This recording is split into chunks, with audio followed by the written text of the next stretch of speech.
Saya selalu ingat apa kata Ibu Gembala, hati kita sebagai tanah yang subur. Kita bisa pilih hati kita sebagai tanah pinggir jalan, keluar dari pintu gerbang ini, semuanya menguap, tidak ada yang tinggal. Tapi kita bisa pilih juga sebagai tanah batu-batu, dangkal pengertian kita, dan kita tidak berbuah juga. Ya, tapi kita bisa pilih juga sebagai tanah semak duri. Kita berkata di sini, haleluya, puji Tuhan, saya dibangunkan, saya dibangkitkan. Tapi kemudian di luar sana, tipu daya kekayaan dunia, kekhawatiran hidup, kesenangan hidup kembali menghimpit benih firman itu, sehingga tidak jadi juga berbuah. Tapi kita juga bisa pilih yang paling baik, dan hanya satu-satunya yang terbaik kalau kita mau berbuah, yaitu tanah yang subur. Haleluya. Bukan tempat yang baik namanya.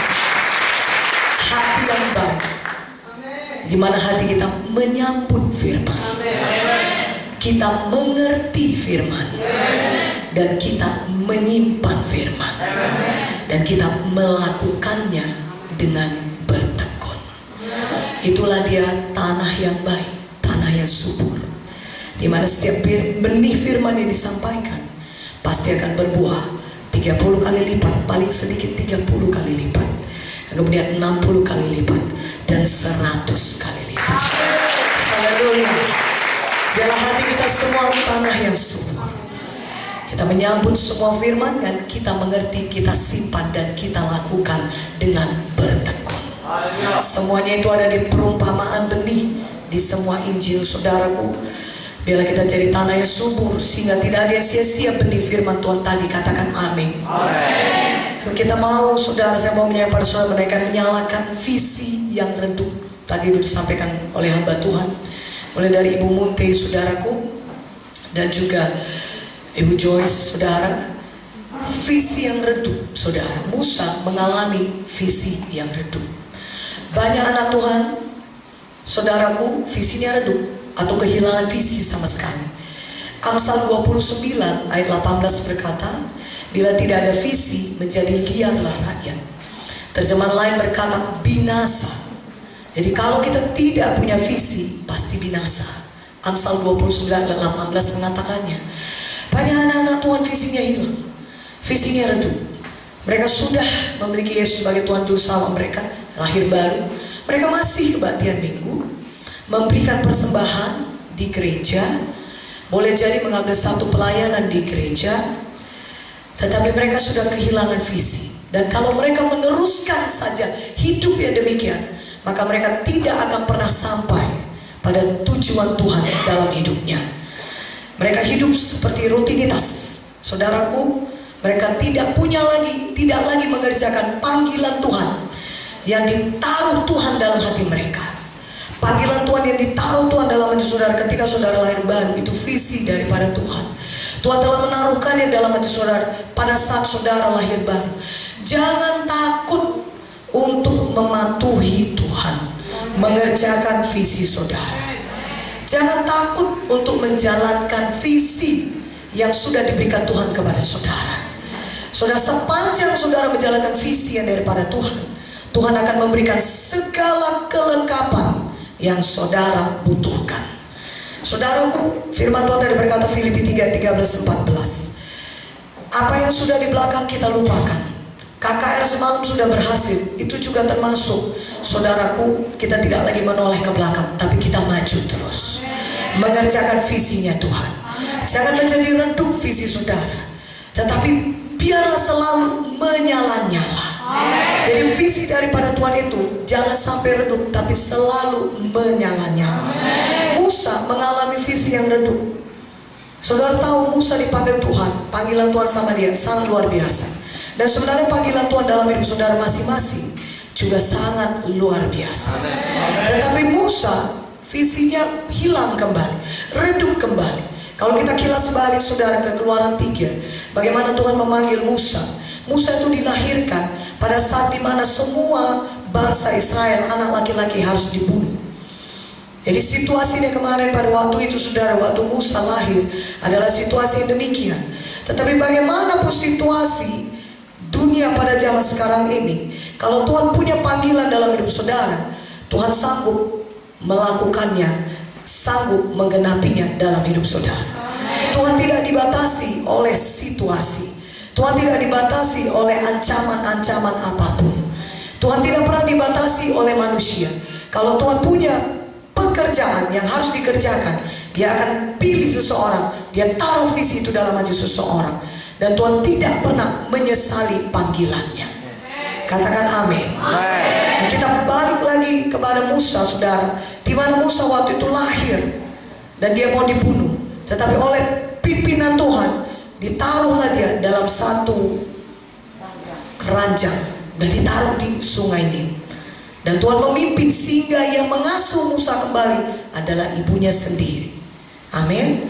Dan pada saat dia diasuh, saudara, disapi oleh ibunya sekitar 45 tahun. Disitulah ibunya mengajarkan firman Tuhan kepadanya. Situlah ibunya memberitahukan kepadanya bahwasannya dia bukan bangsa Mesir, tapi dia bangsa Israel, bangsa pilihan Tuhan.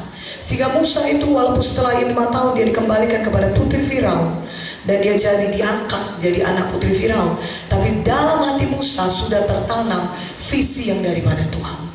Dalam hati Musa dia tahu dia bangsa Israel, dia bangsa pilihan Tuhan, dia bukan salah satu dari bangsa Mesir. Nah saudaraku, ketika dia beranjak dewasa, Musa itu diperlengkapi dengan semua ilmu Mesir. Apapun itu, pengetahuan Mesir, ilmu perang Mesir, itu semua dipelajari Musa sampai dia beranjak dewasa. Nah saudaraku, kemungkinan besar dialah ahli waris, saudara. Dia akan memerintah Mesir.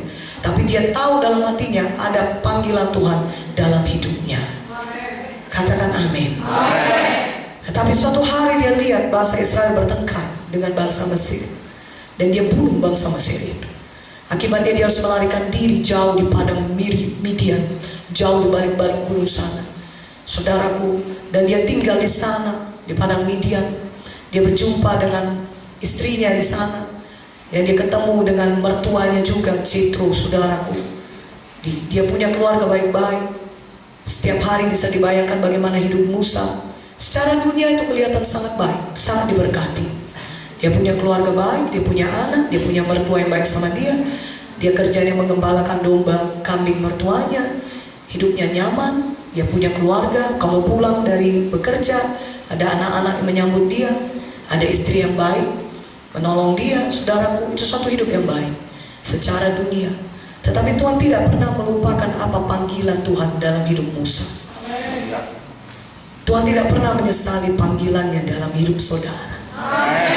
Dan Tuhan ingatkan Musa kembali. Ya, walaupun keadaan Musa sudah sangat nyaman, sudah 40 tahun berada di padang Midian. Nah, saudara, kehidupannya sudah sangat baik secara dunia. Dia sudah punya pekerjaan yang baik. Mungkin di sini saudara sudah bisa ya dilambangkan seperti saudara punya keluarga yang baik, menikah baik-baik, punya suami, punya istri yang baik, punya pekerjaan yang baik untuk hidup saudara, punya anak-anak yang baik, saudara bisa bersuka cita bersama-sama. Nah, saudara, tapi Tuhan ingatkan Musa kembali. Karena Tuhan tidak pernah, Roma 11 ayat 29, Tuhan tidak pernah menyesal akan panggilannya dalam hidup saudara. Sebelum saudara dilahirkan di dunia ini, ada panggilan Tuhan dalam hidup saudara. Dan visi Tuhan itu Tuhan berikan pada saudara pada waktu saudara lahir baru. Itulah dimulai Tuhan tanamkan visinya dalam hidup saudara. Dan Tuhan berkata dalam firman-Nya, setiap panggilannya tidak pernah dia sesali. Tuhan mau saudara sampai kepada panggilan Tuhan dalam hidup saudara. Apapun keadaan saudara pada saat ini, apapun situasi saudara pada saat ini, apakah mungkin saudara adalah mahasiswa? Iya. Dan saudara mungkin sudah punya pekerjaan yang baik. Dan saudara mungkin sudah tingkat 3 alumni, saudara sudah menyelesaikan perkuliahan saudara. Mungkin saudara sudah bertemu dengan pasangan hidup saudara. Mungkin saudara sudah bertemu dan sudah menikah baik-baik. Dan kehidupan saudara secara duniawi sudah baik. Tetapi Tuhan berkata ada panggilan Tuhan yang mesti saudara genapi dalam hidup saudara. Ada garis akhir yang mesti saudara capai. Ada satu panggilan Tuhan yang lebih besar lagi yang sudah Tuhan taruh dalam hati saudara ketika saudara masuk iya misalnya. Tetapi itu redup, visi itu hilang kembali. Saudara tidak menyala-nyala melayani Tuhan. Pada awalnya mungkin saudara menyala-nyala, tapi sekarang sudah mulai redup, saudara lupa untuk apa saudara masuk iya. Saudara lupa akan nazar. Ini saya misalkan, ya. Saya misalkan. Saudara lupa untuk apa saudara dipanggil Tuhan. Mungkin saudara sudah mengalami juga sebagai gembala sidang cabang. Saudara sudah mendirikan sidang Tuhan. Dan kemudian seiring dengan waktu saudara melihat bagaimana keadaan sidang saudara, begitu banyak tantangan, begitu banyak halangan, dan kelihatannya saudaraku itu adalah suatu hal yang sangat-sangat luar biasa besar untuk mencapai panggilan Tuhan dalam hidup saudara yang Tuhan taruh dalam hati saudara. Tapi Tuhan tahu apa panggilannya dalam hidup saudara. Sama seperti Tuhan ingatkan Musa kembali. Musa sudah lupa akan panggilan Tuhan. Maka Tuhan ingatkan, Tuhan bawa dia kepada semak belukar yang menyala-nyala. Semak belukar itu terbakar, semak belukar itu menyala tapi tidak terbakar. Dan ketika Musa melihatnya, dia heran, kenapa semak belukar ini bisa menyala begitu hebat tapi tidak terbakar. Dan kemudian dia menyimpang untuk memeriksanya. Dari situlah Tuhan berseru kepada Musa, Musa, tanggalkan kasurmu, ini tempat kudus.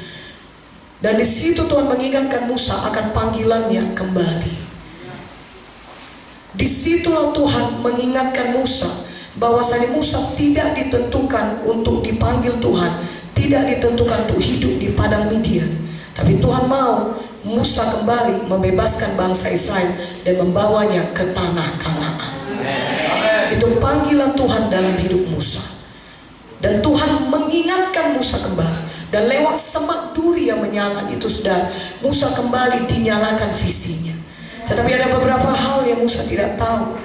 Beberapa hal saya mau sampaikan kepada saudara.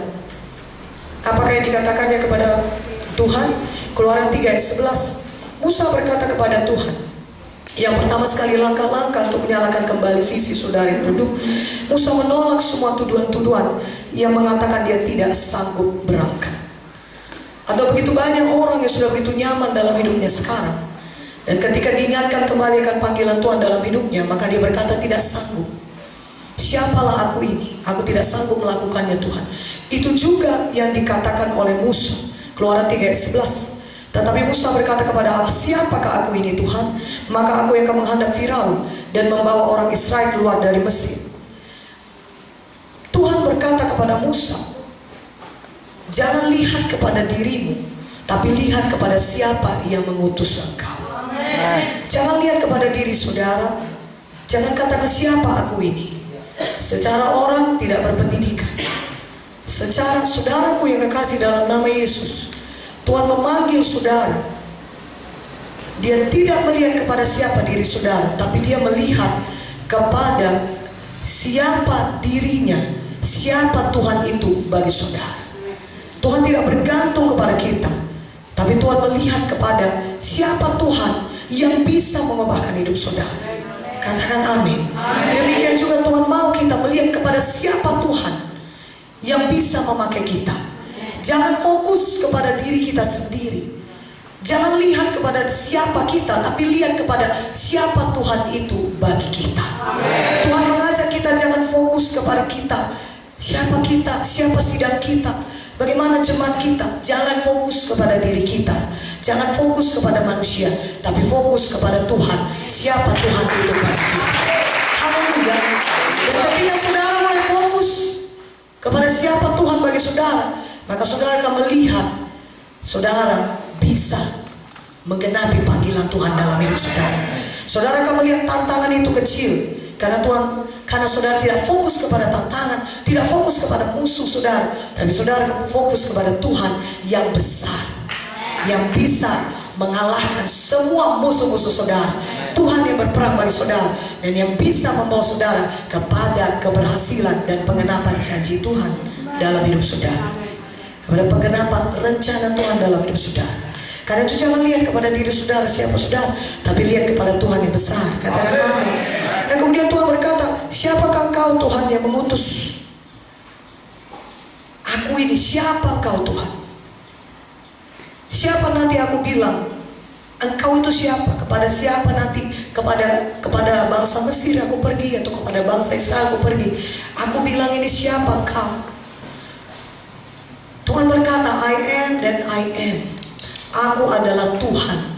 Aku adalah aku, kata Tuhan. Aku bukanlah Tuhan yang kemarin I was. Aku bukanlah Tuhan yang akan datang juga, tapi aku adalah aku Tuhan untuk sekarang ini. Jangan lihat kepada yang masa lalu saudara, tapi lihat kepada siapa Tuhan bagi saudara sekarang ini. Dia adalah Tuhan bagi saudara untuk sekarang ini. Dia adalah Tuhan yang berbicara kepada saudara sekarang ini. Dia adalah Tuhan yang hidup kepada saudara sekarang ini. Dia adalah Tuhan yang mengubahkan saudara sekarang ini. Dia adalah Tuhan yang membebaskan saudara sekarang ini. Dia adalah Tuhan yang mengurapi saudara sekarang ini. Dia adalah Jehovah Rafa bagi saudara sekarang ini. Dia adalah Jehovah Nisi bagi saudara sekarang ini. I am that I am. Aku adalah Tuhan untuk masa yang sekarang ini. Haleluya.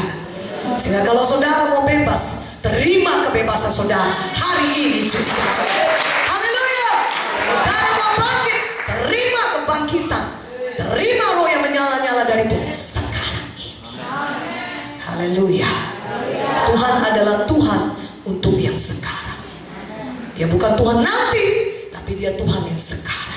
Hari ini dia menyalakan saudara, besok juga dia menjadi Tuhan yang menyalakan saudara pada hari itu. Haleluya. Hari ini dia melakukan mujizatnya bagi saudara, maka besok juga dia akan menjadi Tuhan yang melakukan mujizatnya bagi saudara pada besok hari. Haleluya. Hari ini dia memberikan kemenangan bagi saudara, maka besok juga dia akan menjadi Tuhan yang memberikan kemenangan bagi saudara pada saat itu. Katakan haleluya. Katakan amin. Berjalanlah bersama dengan Tuhan. I am that I am, kata Tuhan. Haleluya. Ya, karena saudaraku, jangan pernah berdiri di mimbar tanpa urapan Tuhan. Kalau saudara hamba Tuhan, yang disampaikan dari mimbar ini harus firman Tuhan, harus kehidupan. Karena itu buanglah semua yang menghalangi persekutuan saudara dengan Tuhan. Katakan amin. Haleluya. Jangan buang waktu saudara, itu hal yang sia-sia, itu hal yang tidak ada nilai kekekalannya. Tapi habiskan waktu saudara untuk menabur untuk hal yang kekal. Jangan menabur lagi untuk hal yang sia-sia. Jangan kejar dunia ini, kejar Tuhan Yesus. Kolose 3 ayat 1-4. Jangan kejar lagi hal yang fana saudara. Biarlah kita menyembah Tuhan saja. Yang di dalam ini hanya Tuhan Yesus. Jangan kejar yang lain dunia ini. Tuhan mengingatkan Musa kembali. Bukan padang Midian, bukan itu panggilanmu, tetapi kau membebaskan bangsa Israel dari tanah Mesir. Itu panggilanmu. Dan yang ketiga, Tuhan Musa berkata, aku tidak punya apa-apa. Apa yang ada di tanganmu, kata Tuhan? Tongkat. Tongkat Tuhan. Itulah yang dia punya. Karena dia seorang gembala, setiap hari dia pakai itu untuk mengembalakan. Tuhan berkata, ulurkan tongkatmu jadi ular. Ulurkan lagi kembali, balik lagi jadi tongkat. Tuhan sedang berkata kepada Musa, apa yang ada di tanganmu, kalau aku yang memakainya, maka aku bisa melakukan perkara-perkara. Katakan amin. Apa yang ada pada saudara, berikan kepada Tuhan. Jangan berkata aku tidak punya apa-apa. Saudara punya mulut, saudara bisa ngomong, pakai untuk menginjil. Saudara punya kekuatan, anak muda, saudara kuat secara fisik, saudara kuat, pakai untuk melayani Tuhan, pakai untuk melangkahkan kaki kita, pakai untuk bekerja bagi Tuhan, pakai semaksimal mungkin. Apa yang ada padaku, kata Tuhan. Tuhan sudah bertanya kepada kita. Jangan jawab, Tuhan aku tidak punya uang, Tuhan. Saudaraku menyampaikan panggilan Tuhan. Tuhan tidak minta saudara kumpul uang. Justru kalau saudara, kebanyakan daripada sidang Tuhan yang berhasil tidak didirikan dimulai dengan uang, tapi dengan hati saudara yang diserahkan kepada Tuhan. Apa yang ada pada saudara, Tuhan bisa gandakan. Sehingga itu bisa memberi makan 5.000 orang, 7.000 orang. Sebanyak berapa yang Tuhan mau, saudara layani. Dengan 5 roti, 2 ikan. Dengan beberapa ikan kecil, Tuhan berikan, Tuhan bisa lakukan mujizat. Tapi Tuhan tanya, apa yang ada di tangan kita? Berikan kepada Tuhan. Berikan sepenuhnya. Jangan lagi kita menjawab, Tuhan aku belum pun aku menikah. Aku belum punya suami, aku belum punya istri. Aku belum bekerja Tuhan. Aku belum tahu bagaimana mencari uang. Aku belum punya apa. Apa yang ada pada saudara, berikan kepada Tuhan. Dan kerjakan apa yang disuruh Tuhan. Katakan amin. Seberapa yang ada pada saudara, kerjakan dengan semaksimal mungkin. Saudara mulai dengan apa yang ada. Sehingga kalau saudara setia, Tuhan berikan perkara-perkara yang lebih besar bagi saudara. Setia melayani dengan apa yang ada pada tangan saudara. Katakan amin. Tuhan mulai dulu dengan apa yang saudara tabur, maka bisa saudara tuai. Siapa bilang gereja di Medan besar tanpa taburan? Pak Munte, Ibu Munte sudah. Ibu Munte menyerahkan semuanya. Kebanyakan dari kita bahkan tidak tahu apa itu menjadi dokter spesialis. Orang bilang dia sudah menjadi gila karena sudah jadi dokter spesialis, membuang itu semua, pergi ke kampung-kampung mendirikan sidang dengan Pak Munte. Saudaraku, itu satu pengorbanan yang besar. Ketika dia bisa enak-enak tiap hari praktek, 1 hari praktek saudara bisa membeli perabotan 1 rumah. Saya tahu itu. Ketika saya kecil aja, kalau orang datang praktek Hasanuddin, semua anak-anak datang ke praktek itu saudara. Secara duniawi, saudaraku, Ibu Munte ini orang yang sangat berhasil. Tapi dia tahu panggilan Tuhan adalah yang terbaik bagi hidup kita. Saya ulangi, visi Tuhan adalah hidup yang paling baik bagi kita di dunia ini sampai kepada hidup yang kekal. Haleluya. Itulah dia visi Tuhan. Sudah sangat baik menjadi dokter spesialis anak, tapi visi daripada Tuhan menjadi hamba Tuhan jauh lebih baik. Katakan amin.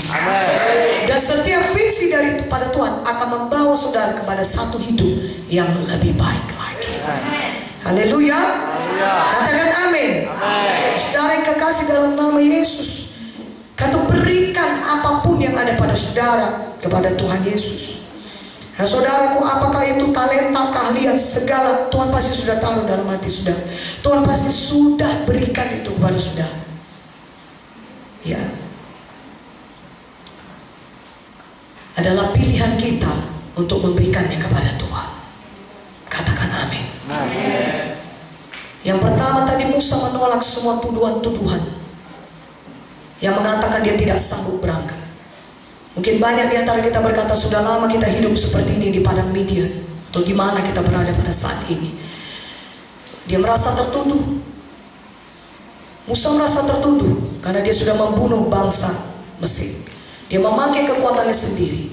Apapun yang kita alami dalam hidup kita, kesalahan kita, saudaraku, kekurangan-kekurangan kita yang kita lakukan di masa lalu, biar kita datang dengan rendah hati kepada Tuhan. Biarkan Tuhan mengampuni kita. Dan kita maju terus menolak semua tuduhan-tuduhan setan. Kalau kita datang dengan rendah hati berkata, Tuhan, aku bersalah, aku mau berubah, aku bertobat, maka Tuhan bisa pulihkan kita. Dan kita bisa dikembalikan Tuhan kepada menggenapi panggilan Tuhan dalam hidup kita masing-masing. Haleluya. Mungkin kita selama ini berkata kepada seperti Musa, memakai pikiran sendiri, memakai kekuatan sendiri. Apakah itu dalam melayani atau membangun sidang, kita pakai kekuatan kita sendiri, kita pakai hikmat kita sendiri. Dan pada hari ini sudah terlalu lama, seperti Musa 40 tahun, dia sudah di padang Midian 40 tahun. Itu bukan waktu yang singkat, saudara. Tetapi dia mau menolak semua tuduhan setan. Dia kembali lagi, saudaraku. Dia menyesal, dia minta ampun, dia kembali lagi untuk patuh kepada Tuhan. Bagaimanapun yang di belakang kita, kekurangan kita, kesalahan kita, kalau kita datang kepada Tuhan dengan rendah hati, Tuhan bisa pulihkan kita. Kita berkata, kita bertobat, kita tinggalkan semua dosa kita, Tuhan tidak pernah menyesali panggilannya. Tuhan bisa memakai saudara kembali menggenapi maksud Tuhan dalam hidup saudara. Haleluya. Saudaraku, datang kepada Tuhan, berikan kepada Tuhan segala sesuatu yang saudara punya. Yang keempat, Musa berkata, aku tidak tahu apa yang harus dikatakan. Kadang dalam melayani saudara, saudara sendiri berkata, aku tidak tahu apa yang harus kukatakan. Kalau aku pergi kepada pemerintahan misalnya, apa yang harus kukatakan? Kalau aku mau buat KKN, apa yang harus kukatakan? Kalau aku mau bangun gedung gereja misalnya. Hikmat manusiawi terbatas. Tetapi Tuhan berkata kepada Musa, oleh sebab itu pergilah, aku akan menyertai lidahmu dan mengajar engkau apa yang harus kau katakan. Kalau kita bergantung kepada Tuhan, saudaraku, mari kita selalu katakan, Tuhan ajari aku. Jangan punya alasan, aku gak tahu apa yang harus kukatakan, aku gak tahu apa yang harus kukhotbahkan, aku gak tahu apa yang harus kukatakan kepada jemaatku atau kepada jiwa yang mau kulayani. Saudaraku, bangun bangkit, katakan, Tuhan engkau sertai aku, sertai lidahku. Aku tahu apa yang harus kukatakan, karena engkau menyertai aku, karena engkau mengurapi aku, engkau yang akan memberitahu kepadaku apa yang harus kusampaikan. Haleluya. Sehingga kita melangkah dengan iman. Kita percaya dengan iman, saudaraku. Kita percaya kalau kita pergi, Tuhan berkata, pergilah, aku akan menyertai lidahmu. Demikian juga kita pergi, kita beritakan Injil, dan Tuhan pasti menyertai kita, memberitahukan kepada kita apa yang harus kita katakan. Katakan amin. Haleluya. Saudara, maju. Dan kita Tuhan kita Tuhan yang setia, sudah. Dia suka memberikan reward, dia suka memberikan upah. Kapan saudara setia, dia akan berikan upah kepada saudara. Kapan saudara patuh, dia akan berikan upah kepada saudara. Tuhan kita adalah Tuhan yang suka melakukan jauh lebih banyak daripada apa yang saudara doakan dan pikirkan. Itulah dia Tuhan yang kita sembah. Ketika saudara berdoa kepada Tuhan, Tuhan berikan aku hikmat, tolong aku Tuhan, aku tidak tahu apa yang harus kukatakan, aku tidak tahu bagaimana memimpin jemaat ini, aku perlu hikmat-Mu. Kalau kita setia, kita pergi, kita patuh, Tuhan akan berikan kepada kita jauh lebih daripada apa yang kita doakan dan kita pikirkan. Katakan amin. Asal kita mematuhi Tuhan, melakukan apa yang disuruh Tuhan. Katakan amin. Haleluya, saudara. Saudaraku, firman Tuhan itu sudah ada di dalam hati saudara. Roma 10 ayat 8 berkata, dekat dalam hati kita, dekat kepada mulut kita. Katakan amin. Jangan takut, pergi beritakan Injil, muridkan jiwa-jiwa. Haleluya. Tuhan akan berikan hikmat kepada saudara di tempat di mana saudara melayani. Amin. Ketika kita baca firman, kita renungkan firman, kita minta Roh Kudus mengajar kita, maka Roh Kudus akan mengajar kita. Dia penolong kita. Kalau tanpa Roh Kudus, firman Tuhan ini kita tidak mengerti. Itu akan jadi logos. Tapi kalau ada Roh Kudus menerangi firman Tuhan ini, seperti lompat dia keluar firman itu. Hidup dia, saudaraku, menjadi rema bagi kita. Dan itulah yang mendatangkan kuasa Tuhan bekerja dalam hidup kita dan bagi jiwa-jiwa yang kita layani. Katakan haleluya. Amin. Yang kedua, Musa bangun, dia bangkit, dia bertindak. Dia tidak tinggal diam di Midian. Dia berkata kepada mertuanya, Keluaran 4 ayat 18, izinkanlah aku kembali ke Mesir. Aku perlu kembali ke sana. Dia bangun, bangkit dan bertindak. Musa tidak tinggal lebih lagi di Midian dan berkata, tunggulah nanti anak-anakku kurus dulu sampai dia dewasa, sekolahnya tamat, sampai dia sudah bisa cari uang sendiri, barulah aku melayani Tuhan. Enggak. Musa langsung bangun, bangkit dan bertindak. Pada hari ini ketika saudara bicara, Tuhan bicara pada saudara, ada Tuhan berbicara langsung kepada kita. Karena dia Tuhan yang hidup. Katakan amin. Tuhan itu adalah Tuhan yang bisa berbicara, saudaraku. Ya, dia Tuhan yang hidup. Pada saat ini pun ketika tadi sampaikan firman oleh Ibu Munte, oleh Ibu Joy, saudara, Tuhan sudah berbicara kepada saudara. Pada saat ini pun Tuhan sudah berbicara kepada saudara. Ketika itulah Tuhan berkata, mari bangun, bangkit dan bertindak. Bangun, bangkit, bertindak. Mulai dari hati saudara terlebih dahulu. Itu dimulai dari hati saudara. Di dalam ini sudah bangun, di dalam ini sudah bangkit, di dalam ini sudah bertindak saudara. Dan kemudian saudara mulai mengerjakannya. Itulah yang dikerjakan oleh Musa. Dan Tuhan berkata, bangsa-bangsa akan kuberikan kepadamu, mintalah kepadaku, kata Tuhan. Katakan amin.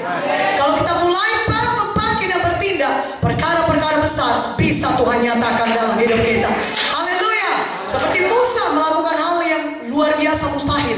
dilakukan oleh kekuatan manusiawi, tapi karena dia mau bangun, dia bangkit, dia bertindak, dia menghadapi penguasa dunia paling besar pada saat itu, Firaun. Tidak ada yang lebih tinggi waktu itu di dunia, tapi dia bangun, dia bangkit, dia bertindak, dia berani, saudaraku. Maka Tuhan bisa memakai Musa untuk melakukan perkara yang besar. Haleluya. Saudara juga mulai dari hati saudara, bangun, bangkit, dan bertindak. Ketika saudara lihat saudaraku jiwa-jiwa, oh yang selama di KKR bangun, bangkit, bertindak, mari kita kunjungi, mari kita pulihkan dengan baik. Haleluya. Amin. Saudaraku yang ketiga, saudara, apa kata Tuhan? Bersandar sepenuhnya pada kuasa Tuhan untuk menyalakan kembali visi saudara. Keluaran 3:20-21 berkata, aku akan mengacungkan tanganku dan memukul Mesir dengan segala perbuatan yang ajaib yang akan kulakukan di tengah-tengahnya. Sesudah itu ia akan membiarkan kamu pergi, dan aku akan membuat orang Mesir ini bermurah hati terhadap bangsa ini, sehingga apabila kamu pergi, kamu tidak pergi dengan tangan hampa. Saudara, firman Tuhan berkata, aku, siapakah aku ini? Huruf besar, Tuhan. Tuhan yang akan menghancurkan semua musuh-musuhnya. Aku akan mengacungkan tanganku, melakukan perbuatan yang besar, tanda ajaib dan mujizat, dan aku juga yang akan membuat orang Mesir itu bermurah hati kepadamu, sehingga kau tidak pergi dengan tangan hampa. Semuanya itu pekerjaan siapa? Pekerjaan Tuhan. Saudaraku yang kekasih, dalam saudara melayani, mari sepenuhnya bersandar pada kuasa Tuhan. Ketika saudara mengerjakan visi daripada Tuhan, visi daripada Tuhan tidak bisa berhasil tanpa kuasa Tuhan. Bagaimanapun hebatnya manusia, mungkin saudara berkata, aku akan mendirikan sidang karena aku punya cukup banyak uang, karena cukup banyak uang jemaat, aku bisa membuka sidang di sana, membuka sidang di sini. Tidak akan berhasil, saudara. Saudara mungkin berkata, bisa kok aku beli bangun gereja. Saudara kan sampai kepada keadaan di mana saudara menyadari sampai di situ saja. Seperti kata Ibu Joyce, kalau kita bersandar kepada Tuhan yang tidak terbatas, maka kita juga bisa mengalami hal-hal yang tidak terbatas di dalam kehidupan kita. Amin. Tidak terbatas kuasa Tuhan. Saudara, baiklah kalau saudara pintar, saudara punya uang banyak, bagus sekali, pakai itu untuk Tuhan.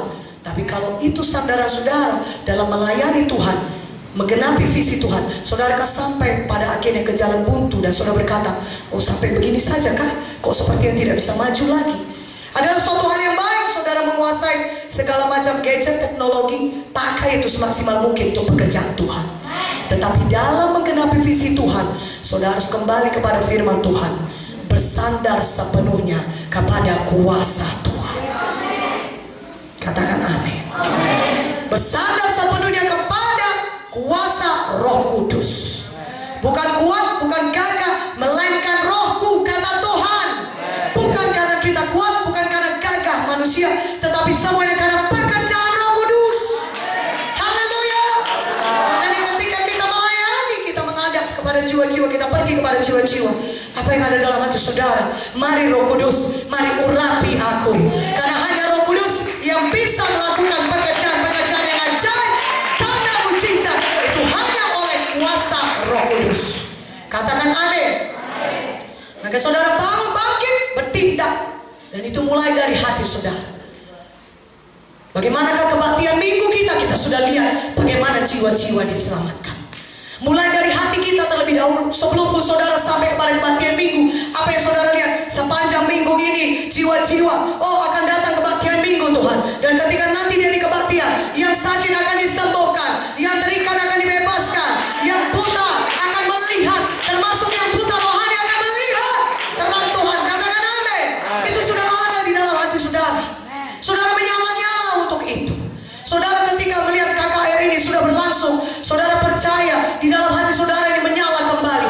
Oh, kalau kemarin KKR sudah berhasil, ke depannya pasti akan ada KKR yang lebih besar lagi, yang bisa diadakan bukan hanya di Paiculu, tapi kecamatan-kecamatan lain. Dan bukan hanya di Paiculu atau di kota-kota lain dekat situ sidang Tuhan didirikan, tapi ada kota lain lagi yang belum pernah mendengar Injil Tuhan, yang belum pernah ada gereja Tuhan GKI bisa didirikan sidang Tuhan. Di dalam ini bangun, bangkit, dan bertindak. Di dalam ini menyala dia saudara. Di dalam ini kembali lagi untuk menyalakan visi yang daripada Tuhan, yang ditaruh Tuhan ketika saudara mendengar panggilan Tuhan itu. Apakah pada saat saudara lahir baru, atau ketika seiring saudara pertama dewasa, saudara dipanggil Tuhan jadi masuk? Iya, panggilan Tuhan makin lama makin jelas. Tuhan tidak pernah menyesali panggilannya. Kembali nyalakan visi saudara. Tuhan bisa melakukan perkara yang besar lewat hidup saudara. Jangan pulang ke surga tanpa menyelesaikan pertandingan iman saudara. Tapi kembali seperti Musa yang redup visinya, kembali menyala-nyala untuk melakukan visi Tuhan. Amin. Untuk mengerjakan visinya Tuhan. Katakan amin. Saudara lihat dulu bagaimana saudara pertama kali mungkin diutus kemari atau diutus kemana. Saudara tahu pasti bisa membuka kota ini bagi Yesus. Sama saja saudara, tiap hari visi saudara menyala. Saudara berkata ada kota-kota lain Tuhan, ada jemaat yang lain yang lebih banyak lagi menunggu Tuhan, ada jiwa-jiwa lebih besar lagi jumlahnya menunggu untuk masuk ke dalam gereja ini, untuk masuk ke dalam gereja-gereja lain yang akan dibangun di seluruh Tapanuli ini. Katakan amin, lebih kuat amin ya. Haleluya. Saudara sudah lihat itu, makanya ketika saudara melayani setiap hari, saudara ada gairah saudara. Ketika saudara berjumpa kepada jiwa, saudara melihat dia bukan hanya selamat lahir baru, tapi jadi hamba Tuhan. Saudara tidak lagi melihat pandangan kecil saudara ke gadget seperti kata Ibu Munti, sehingga saudara menabrak ke sana kemari. Tapi saudara lihat kekekalan. Jiwa yang saudara layani, dia akan sampai ke surga, dan dia juga menggenapkan panggilan Tuhan dalam hidupnya. Dan itu kekekalan, itu upah kekal yang saudara sudah Tuhan catat. Tuhan sudah berikan di sini dan juga nanti di surga yang akan datang. Setiap apapun yang saudara korbankan, uang saudara itu tidak pernah hilang. Itu akan kembali saudara lihat di surga hasilnya. Makanya jangan ragu untuk berkorban. Jangan tahan pengorbanan saudara. Saudara masih muda, berikan masa muda saudara bagi Yesus. Saudara punya banyak tenaga, berikan tenaga saudara pada Yesus. Apa yang ada pada saudara, berikan semaksimal mungkin bagi Tuhan. Karena Tuhan tidak pernah berhutang saudara. Apa yang ditabur orang itu juga yang dituainya. Dan tuaian lebih besar daripada taburan. Karena itu saudaraku, berikan pada Tuhan. Jangan lagi kejar dunia ini, kejar panggilan Tuhan. Nyalakan visi daripada Tuhan setiap hari. Katakan amin. Kita harus melayani dengan tanda ajaib dan mujizat, dengan kuasa Tuhan. Saudaraku tidak bisa berhasil melayani dengan kepintaran manusia. Bagaimanapun saudara mengusahakannya, ada batasannya, tetap terbatas. Tapi kalau saudara bergerak dengan kuasa Tuhan, saudara bersandar kepada Tuhan, kepada Roh Kudus, maka saudara akan melihat Tuhan akan bawa pelayanan saudara dari satu kemenangan kepada kemenangan yang lebih besar, kepada kemenangan yang lebih besar lagi, kepada visi yang lebih besar. Katakan haleluya. Amin. Karena itu tetap melayani dengan kuasa Tuhan. Bahkan khususkan waktu saudara untuk meminta kuasa Tuhan, saudara diurapi setiap hari dalam hidup saudara. Karena itu jangan mendukakan Roh Kudus. Biarlah Roh Kudus selalu bersukacita. Jaga hidup saudara seperti Yusuf. Walaupun mengalami banyak aniaya, dia tetap mengasihi Tuhan. Itu ada pada kita, kuasa itu sudah ada pada kita. Kuasa Roh Kudus yang menyanggupkan kita sudah, ya, menyanggupkan kita untuk tetap hidup mengerjakan panggilan Tuhan. Karena Tuhan tidak pernah menyesali panggilannya. Tuhan adalah orang yang paling mau, pribadi yang paling mau saudara sampai kepada maksud dan panggilannya. Jadi ketika saudara mengejar Tuhan, saudara sungguh-sungguh, maka Tuhan berkata seperti 2 Tawarik 16:9a, Tuhan melimpahkan kekuatannya bagi orang yang bersungguh-sungguh hati terhadap Dia. Tuhan mencari seluruh bumi, dijelajahinya seluruh bumi. Tuhan cari saudara. Jadi tidak akan tersembunyi daripada Tuhan. Tuhan memang cari orang yang bersungguh-sungguh hati terhadap Dia. Dan kapan saudara betul-betul bersungguh-sungguh hati menyalakan visi Tuhan, Tuhan, aku kembali lagi mengerjakan visimu. Aku kembali, urapi aku Tuhan. Aku bersandar kepada kuasa-Mu. Aku betul-betul fokus kepada kekekalan Tuhan. Aku mengerjakan visimu. Maka Tuhan akan melimpahkan kuasa-Nya kepada saudara. Tuhan akan mengurapi saudara dengan berlipat kali ganda. Katakan amin. Haleluya. Dengan jual panggilan saudara dengan sepiring bubur nasi merah, bubur merah. Jangan, katakan amin. Katakan amin. Jangan jual panggilan Tuhan demi jabatan gereja. Itu tidak ada tertulis di surga. Tapi apa panggilan Tuhan, itu yang Tuhan mau saudara kerjakan. Katakan amin. Katakan amin. Haleluya. Semuanya kita sudah berapi-api melayani Tuhan. Saudara, kuasa Tuhan biarlah limpah dalam gereja kita, dalam hidup kita. Kemana kita pergi, orang-orang mau selamat. Kemana kita pergi, orang-orang bebas. Ketika orang datang di pintu gerbang gereja kita, dia sudah merasakan kuasa Tuhan. Ketika dia tinggal di gereja ini, yang sakit menjadi sembuh, yang terikat menjadi bebas, yang tidak mengerti mengenal Tuhan menjadi mengenal Tuhan, yang tidak tahu berbuat baik jadi tahu berbuat baik. Kebebasan berlaku, mujizat Tuhan berlaku. Katakan amin. Dan kita lihat itu setiap hari bertambah ketika kita setia melakukannya. Katakan amin. Ketika kita setia melakukannya, saudaraku, maka Tuhan akan berikan yang lebih besar lagi. Nyalakan kembali visi saudara. Apa yang selama ini sudah redup, saudaraku, nyalakan kembali. Dalam nama Yesus, aku bisa menggenapi visi yang Tuhan kau sudah berikan bagiku. Dalam 1 bulan ini, Tuhan, biarlah ada pergandaan dalam sidang Tuhan. Misalnya, ada pertumbuhan dalam sidang Tuhan. Dalam 1 bulan ini, ada banyak jiwa-jiwa yang diselamatkan. Ada banyak KKS-KKS yang diubahkan. Ada banyak mujizat yang terjadi. Setiap hari Minggu, mesti ada banyak mujizat Tuhan. Bukannya 1, 2, atau 3, tapi semua orang yang datang menerima mujizat Tuhan. Oh, semua orang dalam jemaat kita, saudara, kita jadikan seperti kita, suka menginjil, suka anak asuh, suka memuridkan, bertumbuh di dalam Tuhan. Oh, menyala kembali visi daripada Tuhan. Amin. Saya mau saudara melihat orang-orang yang baru selamat itu bukannya sekedar bisa dimuridkan, tapi saya mau saudara melihat dia juga sampai kepada panggilan Tuhan dalam hidupnya. Dia jadi hamba Tuhan, dia jadi seperti kita. Oh saudaraku, sehingga ada pergandaan dari hidup kita. Katakan amin. Dan Tuhan sudah mencatatnya di sorga. Nantilah di sorga Tuhan akan perlihatkan kepada semua orang. Tapi itu hanya berlaku bagi kita yang menggenapi visi daripada Tuhan. Karena itu pada hari ini, nyalakan kembali visi kita yang redup. Nyalakan kembali, katakan amin. Haleluya, amin. Saudara, mari kita bangkit berdiri. Mari kita menyembah Tuhan.